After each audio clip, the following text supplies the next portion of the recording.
Je pense que vous imaginez même pas l'ampleur de la dinguerie dans laquelle on est en ce moment. Vous avez tous vu les théories qui disent que des stars comme Beyoncé, Jay-Z, LeBron James, Nicki Minaj, Doja Cat, Rihanna, The Weeknd, Kanye West et j'en passe aient vendu leur âme au diable et sacrifié des membres de leur famille pour avoir accès à un succès démesuré. Honnêtement, je savais pas trop quoi en penser, du coup j'ai un peu poussé mes recherches. Franchement, vous êtes pas prêts. Après cette vidéo là, vous allez plus jamais écouter la musique de la même manière. Pour comprendre, il faut remonter il y a un peu plus d'un siècle, précisément en 1885. Cette année-là, la commission de la musique du gouvernement italien a déclaré que tous les instruments et orchestres devrait utiliser un diapason vibrant à la fréquence 440 Hz. Là, normalement, vous vous dites, qu'est-ce qui raconte le cousin? On parlait des stars qui vendent leur âme au diable, c'est quoi le rapport là? Ça arrive. Si avec la fréquence 440, c'est qu'elle est différente de la norme originale de 432 Hz qui était utilisée par la plupart des pays dans le monde. La fréquence 432, elle est considérée comme sacrée, c'est la fréquence de vibration de l'eau par exemple, c'est celle de la nature de manière générale, sans trop rentrer dans les détails mathématiques de pourquoi cette fréquence est une pure merveille, juste que vous sachiez qu'elle a de nombreuses vertus pour le corps humain. Elle aide à se concentrer, à se sentir apaisé et elle est souvent utilisée dans la méditation par exemple. Mozart, Bach, Chopin et la plupart des compositeurs classiques composaient en 432 Hz. Concernant la fréquence 440,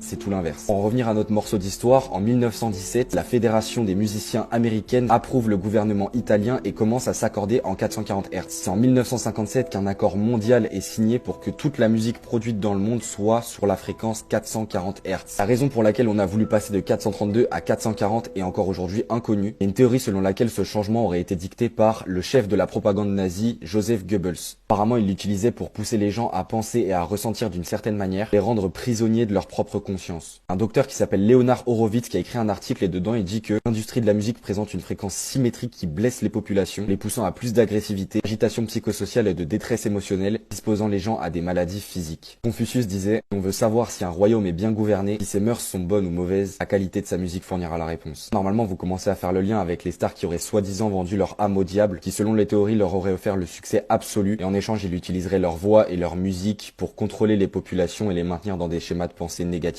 N'hésitez pas à me dire ce que vous en pensez en commentaire, votre avis m'intéresse. Si vous voulez en savoir plus sur les recherches que j'ai pu faire, il y a mon canal Telegram en bio, je partage tout dedans. N'oubliez pas de vous abonner.